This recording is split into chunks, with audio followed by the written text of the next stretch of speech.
Hello, everyone, and welcome back to another episode of the Solo Leveling Review series. So, on the last episode, we ended off with Jinwoo, saving Jinho's dad from the eternal slumber. He used the elixir of life to save him, bring him back, and we know that the international conference for hunters is coming up soon, so we're setting that up. And Jinwoo's guild was selected to represent Korea. So that was all last episode. We know that Christopher Reed, a American hunter, is also being targeted. Well, he might be targeted because Norma Selner had a vision, a dream about him dying. So she at least did her part and warned him. Whether he accepts that warning or not, that's up to him. So let's get into what we have here with chapter 140. So Jinwoo has to kill time until he can use Shadow Exchange again to go back to Japan. Right, because stuff's not over in Japan. There's still stuff to do, but he used Shadow Exchange to come and follow Jinho. So he does have to wait and kill some time until Shadow Exchange is done, which is about 2 hours, right? So he's like, well, I got some time to kill, what do I do? And the first thing that pops into his head is freaking Hyatt. So I'm glad that we are bringing back the Hyatt and Jinwoo thing, because that's kind of been on the back burner ever since we had the fun little cute thing with them, where he told her, you probably should join my guild. It's been on the back burner really ever since, which sucks, but mentioning it here again, but Jinwoo decides, I'm just gonna go and find a dungeon. Maybe I'll do that. Yeah, I think I'll do that. Coward. So in America, Christopher Reed in his giant freaking mansion wakes up because he senses a presence. So he goes walking around. He gets himself a nice nighttime glass of wine, because I guess that's what you do when you want to calm the nerves when you're sleeping. And he drops the bottle on purpose, and there's no sound when it hits the floor and the glass breaks. So he kind of asks, who's there? And out comes a man, a blonde-haired man.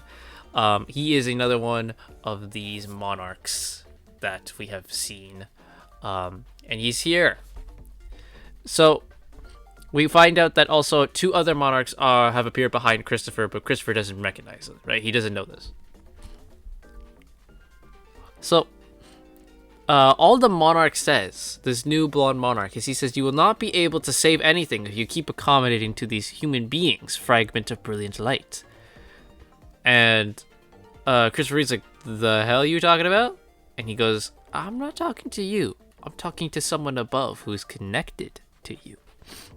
So Christopher then activates his power, which kind of makes him like, he transforms into like a fiery, like Cyclops almost. They call it a spiritualization, is what these monarchs call it. Christopher then lunges at the monarch, and a big fire explosion happens, and that's it. That's all we get from that. We'll come back to that later, I suppose. Then we get a status update for Jinwoo. So Jinwoo's level is 122. His title is currently Demon Slayer. No, not that one. Please don't sue. And they shows you like passive skills, some items, not a couple stuff like that. And then we see Jinwoo in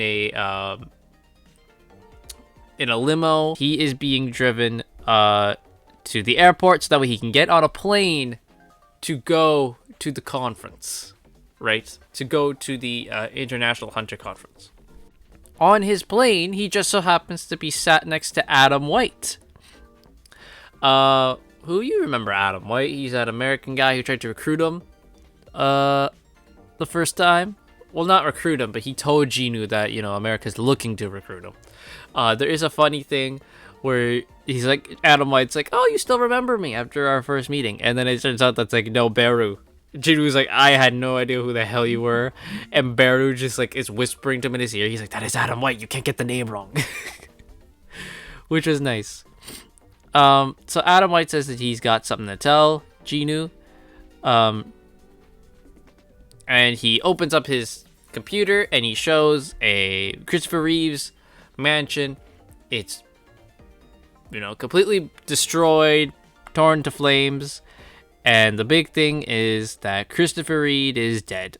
And there's his body, he is dead. So the Monarchs did kill him. Norma Selner's vision happened. And then Christopher Reed pulls out a picture and he says, this is the picture of the most likely considered suspect. And it is a picture of Genu's dad. And Genu is not freaking happy. He uses his power and he starts choking Christopher Reed in the air. And he's like, is this a joke? Right? Is this a joke? Christopher Reed then explains that, the person in the dungeon, he might not be who you think. His power was measured as the same of monsters. And he attacked a bunch of S-Class hunters. A S-Class hunter, which was, Deng So. So, an S-Class asshole, maybe. He then it tells Genu, hey, you remember that explosion? Well, that was him, when the whole fight between Genu's dad and Deng So happened. So Genu eventually lets Christopher Reed go so he can explain more, and Christopher Reed then says he knocked out our hunters and went into hiding. After that, we haven't seen him since. And he says, I understand you must feel, but without a doubt, he meets all the requirements needed to make him a suspect. Christopher Reed then tells Genu that the reason he's telling this is because of the International Guild Conference. At that conference, they are now going to, tell the world, right? This investigation is not going to be little anymore. The world's going to know. The world is going to know, and they're going to announce that Genu's dad is their suspect. So he's giving Genu a bit of a heads up here before that happens. That's what he's doing. Doing it because he knows what he said is that the Hunter Association in America, they still want to have a good relationship with Genu. So that's why he's telling him, right? He's like, I'm telling you this so that way before the conference, so you're not blindsided by any of this, which is nice, and that is a good way, I guess, to foster a good relationship. Letting him know, hey, by the way, they're gonna say that your dad is a freaking criminal. Moving on to the International Guild Conference itself, they just give us a bit of background on it, which they say it's an important event in which the representative guilds of each nations are invited to discuss the direction and future of the hunter profession. And then we have the Asian Guild representing Korea, which is there. It says that the reason that they were picked is because the American Hunters Association announced that one hunter was much better as compared to the countless number of guilds in the world that had several top-class hunters. Basically saying one hunter who can kick a bunch of ass is better than a bunch of hunters. Right? Which, I mean, hey, true. So, back in Korea, John In Choi is asked about, how do you feel that Genu was chosen to go to America to represent Korea in the conference and not you? Because normally your guild is the one that's chosen. And he's just like, well, it was the obvious choice. He's like, I'm not mad. It's the obvious choice. And they're like, well, aren't you a bit mad that, it's just one person, a guild consisting of one person? And he's like, yeah, but that one person is Genu. Right? He said, if you consider a guild member to be an individual capable of fighting, then Hunter Sun Jinwoo would have hundreds of guild members. As someone who has witnessed his skills firsthand during our several instances, including the Jeju Island raid, you can compare it to any guild in the world, and Asian Guild's strength would be second to none. And he's like, of course, I'm disappointed I won't be able to travel to the US, but I feel more proud than disappointed, because a hunter has appeared who I can place my faith in without hesitation. So, very diplomatic answer, I would say. He played that right, not saying that, oh, I'm not it sucks I can't go, obviously, but, I'm glad it's him, right? If it had to be someone, it's him. I'm glad. I know he's going to do well. Very diplomatic answer. Moving on to the Hunters Association here in Korea. We were just talking about the American one, so now we go on to the Korean one, where we have Chairman Go. Cho tells him that an individual in China wants information on Jinwoo, and that person is China's top tier hunter, which is the 7-star hunter Louis Shigang. I think it's Shigang. I'm sorry if I pronounce it wrong. They then tell us that China does not follow the world's standard ranking system, but rather has their own unique ranking system. So they don't follow A rank, B rank, C rank, S rank, all that type of stuff. They follow stars. They have stars rank. So 5 stars is equivalent to an S rank, right? And then it's 4, 3, 2, all that type of stuff. But yet this guy, Liu Shigang, has 7 stars because he broke the rule. So, great. So, Chairman Go then decides that, he's like, deny his request, don't give him any information, but if you do need to send him something to, like, placate him, just give him some superficial stuff. Like what Jinwoo had for breakfast today, I guess. We are now in, America, and we are at Thomas Andre. He's looking over the city in his guild office, and a member of his guild arrives, and he's like, great, you're here. They don't show you who it is, but you can guess who it is. He's like, great, you're here. I have something I need to tell you, need to speak with you. Don't touch Jinwoo. Mr. Huan. And there's Huan Dunso looking scared out of his mind. And Thomas Andre's like, I know about the whole thing with Jinwoo, your brother, and all that type of stuff.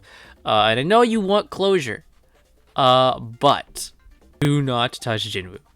Do you understand me? Go take a vacation. Leave. During the entire point of this conference, leave.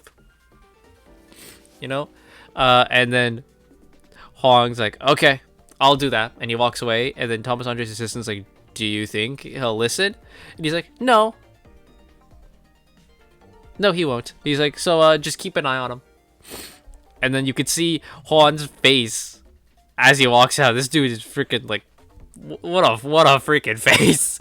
He's not happy. That's where we end off chapter 140, 141. We're just doing a little short one because this is kind of like a bridging thing before we get to the conference.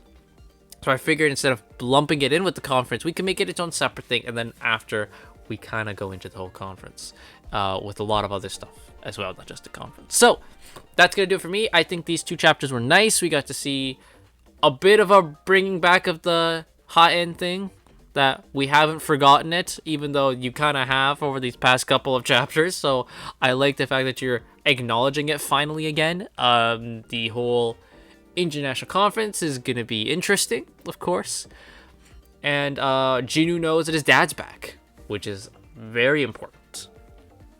So and then we have a new monarch as well. A new monarch has arrived on the scene. So that's all very fun. So thank you all so much for listening and watching. I hope you all enjoyed, and I will see you guys all next time.